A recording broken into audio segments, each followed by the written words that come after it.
Hello everyone, and welcome to my channel. This is an educational channel. Thanks for tuning in. We do coverage on great theories of everything, all-encompassing theories, grand unified theories, and in general, just things that you would really benefit from knowing, but you probably don't because they've been suppressed. Things that the powers that be don't want you to know. And in the case of the last year or so, we've been looking at things that your priest, pastor, or rabbi do not want you to know. And this is our Bible Decode number 345. We've been looking at deism for the last little while, and in particular we've been looking at the book of Thomas Paine called The Age of Reason. You may know of Thomas Paine as one of our founding fathers, the author of the pamphlet Common Sense that was an incitement toward the Declaration of Independence in 1776. And you also may know that many of our founding fathers were deists, and the deist kind of movement is thought about usually as like the clockmaker god, like this clockmaker in the sky that just sets the wheels into motion but then doesn't interfere with the workings of the universe. But probably more particularly the deists believe that there is one God, but that one God has not written any books. And the way to understand our one God is through our faculty of reason in particular, although I would also include maybe other faculties that we have, and that using our reason to behold our creation. The creation is really the Word of God. The articulation of God is through the creation, and we are able to, behold that creation through our sense of our reason. But I would also say other faculties of consciousness. So that's kind of where Thomas Paine is at, and there's a gradation among various deists, but really all of our early presidents were either deists or closet deists, and some of the deists were very anti-Christian. Some of them were crypto deists, that they pretended to be Christians but had great reservations about it. Some of them were what you would maybe call Christian deists, although that is somewhat of a contradiction in terms.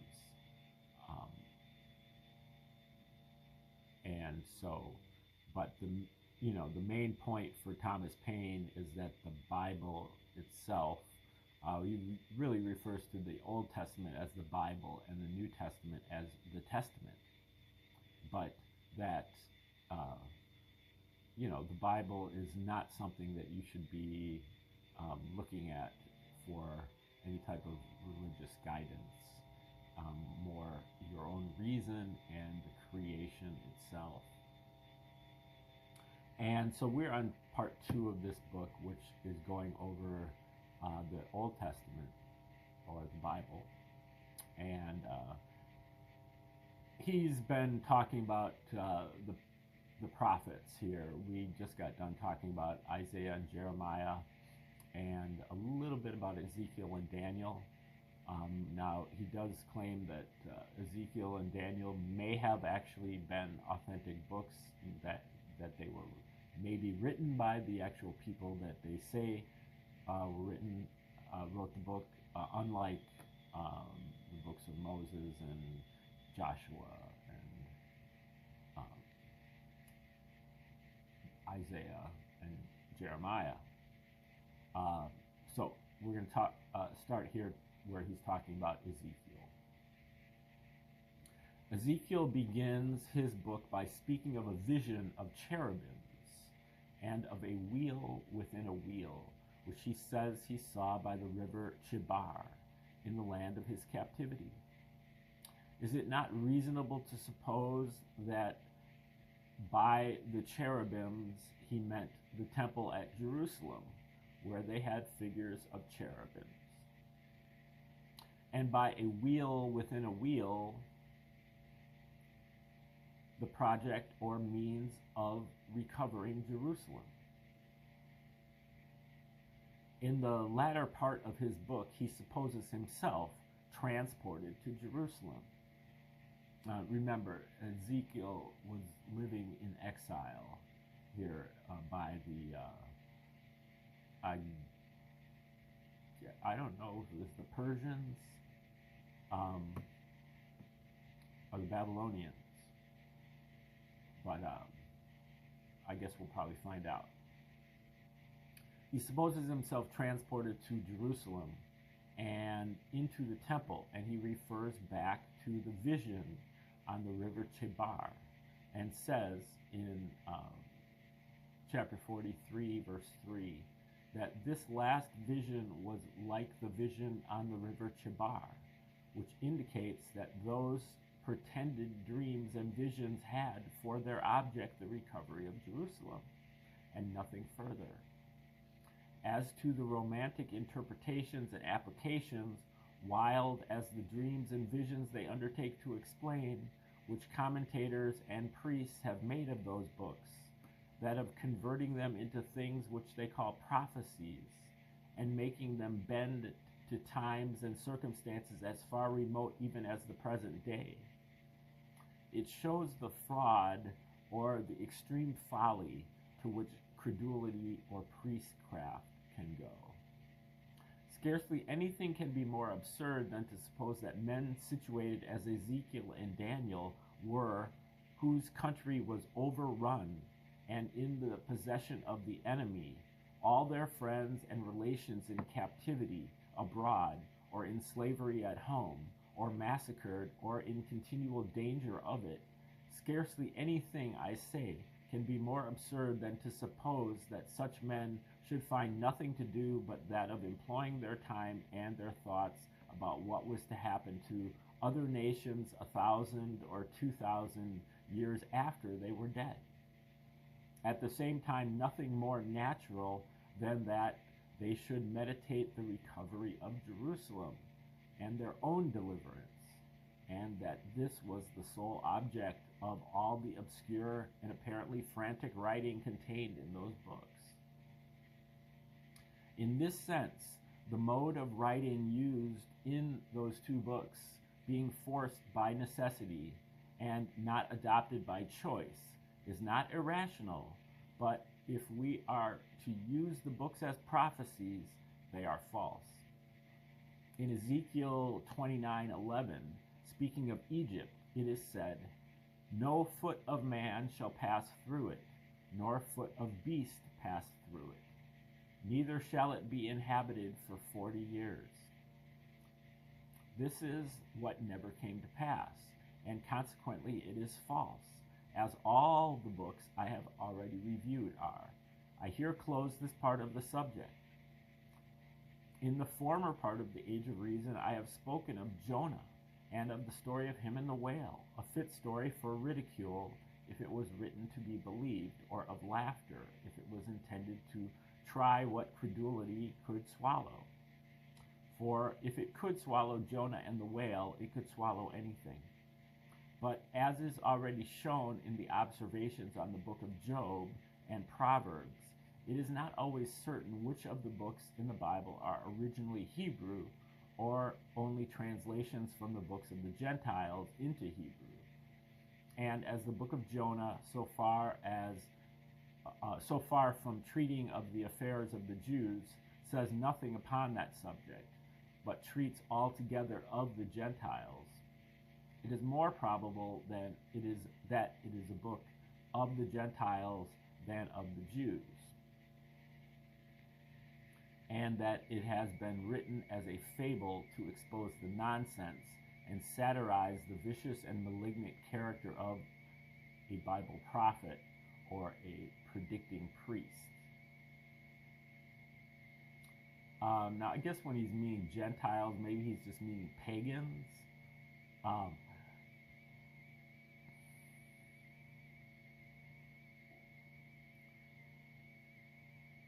Because it seems like a lot of the stories in the Old Testament are lifted up from Sumerian or Egyptian in particular. Now, I don't know, those two groups of people are not necessarily Gentiles. They're not Semitic, but anyway. Jonah is represented first as a disobedient prophet, running away from his mission and taking shelter aboard a vessel of the Gentiles, bound from Joppa to Tarshish, as if he ignorantly supposed by such a paltry contrivance he could hide himself where God could not find him. The vessel is overtaken by a storm at sea, and the mariners, all of whom are Gentiles, believing it to be a judgment on account of someone on board who had committed a crime, agreed to cast lots to discover the offender, and the lot fell upon Jonah. But before this, they had cast all their wares and merchandise overboard to lighten the vessel, while Jonah, like a stupid fellow, was fast asleep in the hold. After the lot had designated Jonah to be the offender, they questioned him to know who and what he was. And he told them he was a Hebrew, and the story implies that he confessed himself to be guilty. But these Gentiles, instead of sacrificing him at once without pity or mercy, as a company of Bible prophets or priests would have done by a Gentile in the same case, and as it is related, Samuel had done by Agag, and Moses by the women and children they endeavored to save him, though at the risk of their own lives. For the account says, "Nevertheless, though Jonah was a Jew and a foreigner, and the cause of all their misfortunes and the loss of their cargo, the men rowed hard to bring the boat to land, but they could not, for the sea wrought and was tempestuous against them.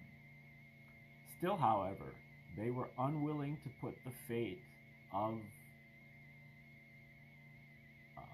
the lot into execution, and they cried, says the account, unto the Lord, saying, We beseech thee, O Lord, let us not perish for this man's life, and lay not upon us innocent blood, for thou, O Lord, hast done it as it pleased thee.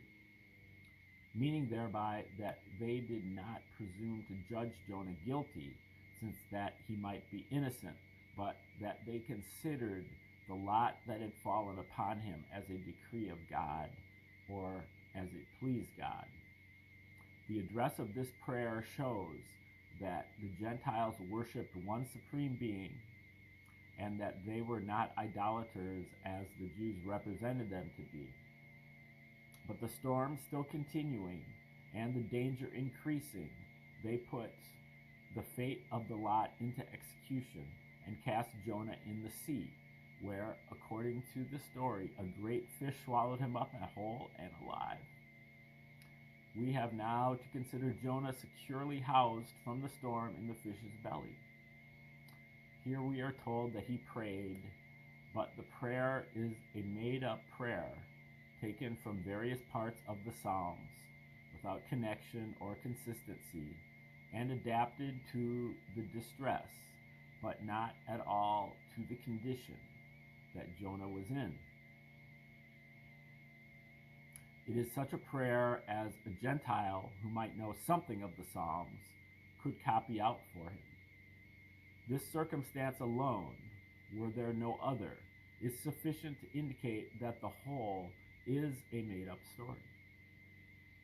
The prayer, however, is supposed to have answered the purpose, and the story goes on, saying, "The Lord spake unto the fish, and it vomited out Jonah upon dry land." Jonah then received a second mission to Nineveh, with which he sets out, and we have now to consider him as a preacher.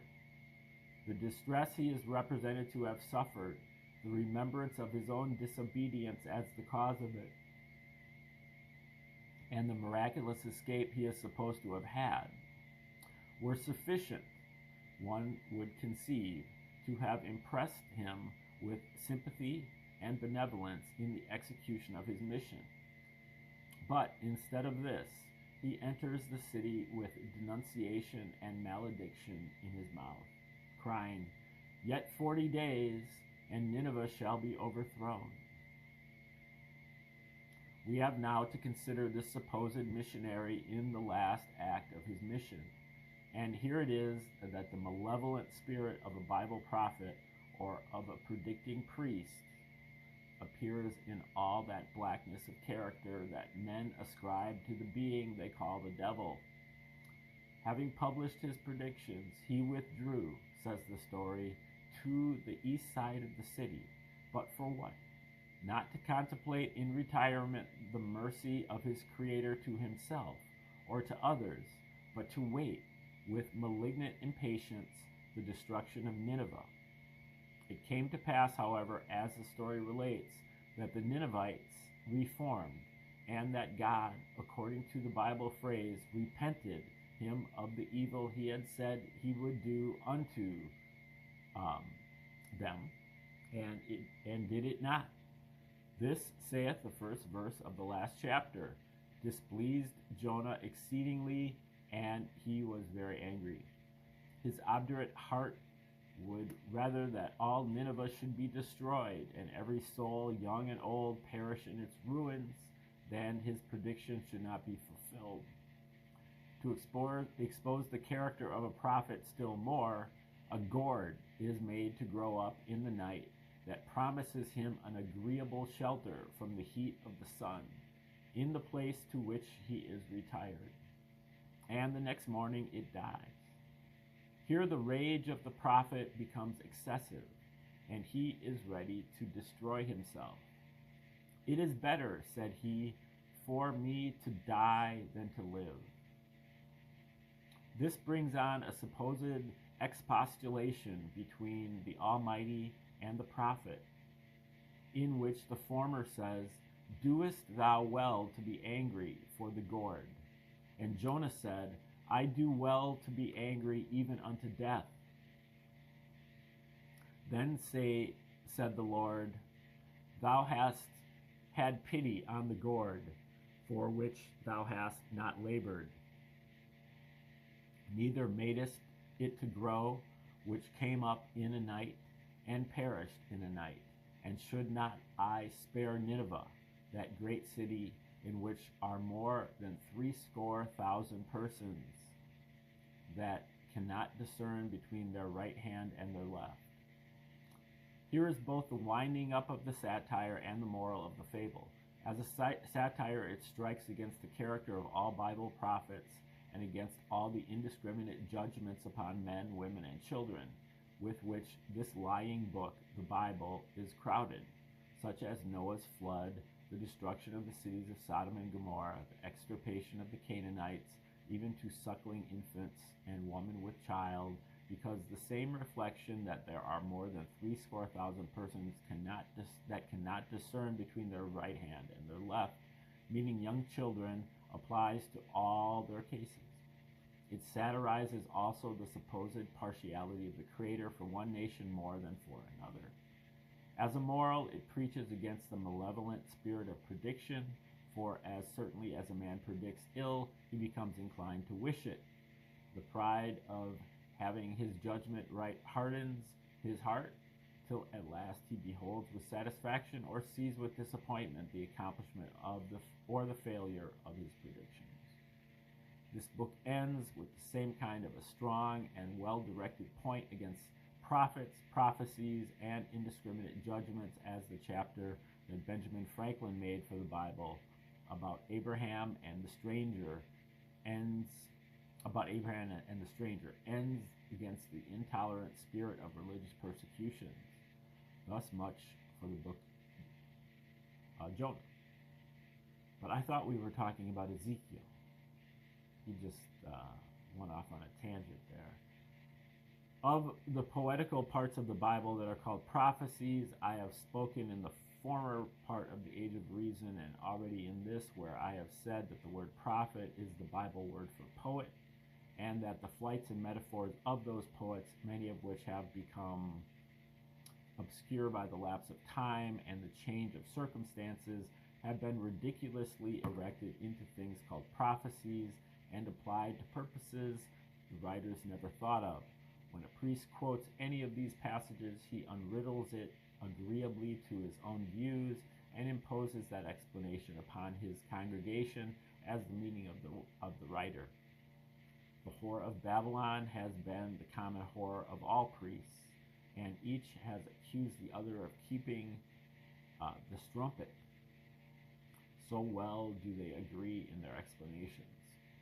There now remains only a few books, which they call books of the lesser prophets, and as I have already shown that the greater are impostors, it would be cowardice to disturb the repose of the little ones.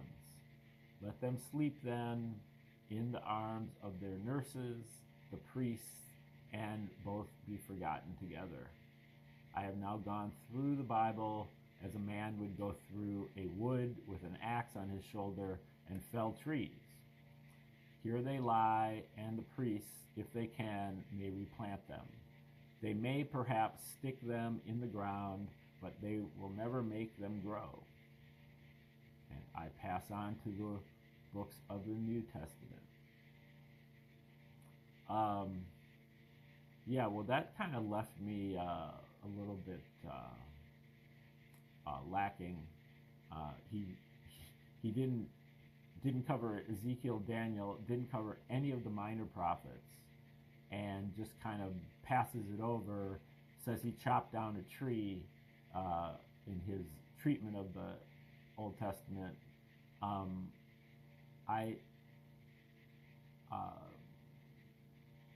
I think he left a lot of meat on the bone. I'll just say that. He could have done a lot more with,